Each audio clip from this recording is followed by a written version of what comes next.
Hello, আসসালামু আলাইকুম। Welcome to my channel Shahbaz kitchen মমে আপনাদের স্বাগতম জানাচ্ছি। আজকে আমি নিয়ে এসেছি মুরগির মাংস দিয়ে কাঁঠালের বিচি।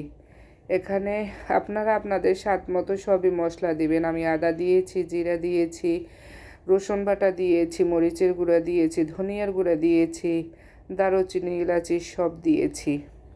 আমরা মশলাটাকে এখন ভালোভাবে কষিয়ে নেব। এভাবে করে আস্তে আস্তে করে ভালোভাবে কষিয়ে নেব।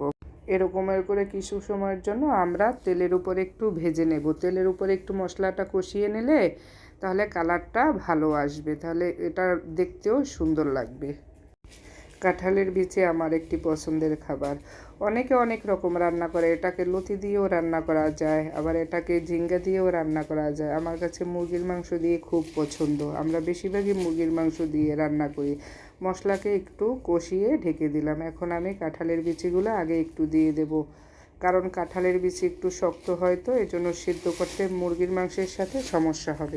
এরকম কিছুক্ষণ আমরা কাঁঠালের বিচিটা মশলার সাথে কষিয়ে নেব, জানি একটু অল্প নরম হয়ে আসে। তারপর আপনারা এই কাঁঠালের বিচির ভিতর গরম পানি দিবেন। গরম পানি না দিয়ে যদি আপনারা ঠান্ডা পানি দেন তাহলে কিন্তু কাঁঠালের বিচিটা শক্ত হয়ে যাবে, সেদ্ধ হতে অনেক সময় লাগবে। আমি এখন মুরগির মাংস দিয়ে দিলাম। মুরগির মাংস দিয়ে কিছুক্ষণ কষিয়ে নেব, জানি মুরগির কাঁচা কাঁচা স্মেলটা না আসে। এভাবে আপনারা কিছুক্ষণ সময় কষিয়ে নেবেন। আসলে কি, রান্না একটি নিজের একটা শৈল্পিক কাজ। যে যেরকমভাবে যার মতো করে সে সেইভাবে রান্না করে।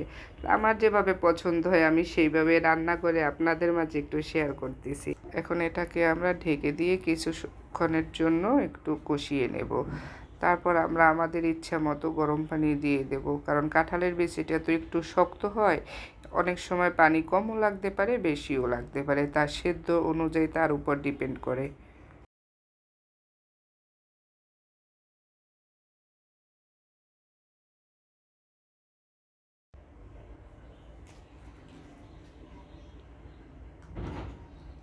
এখন আমরা এটার ভিতর গরম পানি দিয়ে দেব। আমি গরম পানি দিয়েছি 4 কাপ পরিমাণ।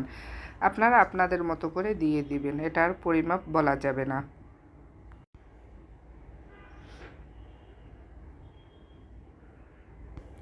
এটা এরকম করে আমরা কিছুক্ষণ সময় রান্না করে নেব, যতক্ষণ পর্যন্ত সেদ্ধ না হয় ততক্ষণ আমরা এভাবে রান্না করব। যখন দেখবো একটু ভাঙা ভাঙা সেদ্ধ হয়ে আসছে, তখন আপনাদের ইচ্ছা অনুযায়ী এখানে জিরার গুঁড়া দিয়ে দিতে পারবেন এবং ধনেপাতা দিয়ে দিতে পারবেন।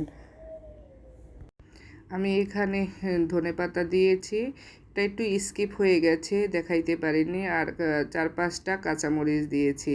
আমি জিরার গুঁড়ো ছিটিয়ে দিয়েছি। আমার মাংস হলেই তার ভিতর আমার জিরার গুঁড়ো দিতে হবে।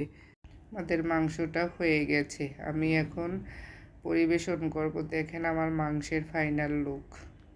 আমি এখন এটাকে বাটিতে উঠিয়ে সার্ভ করব।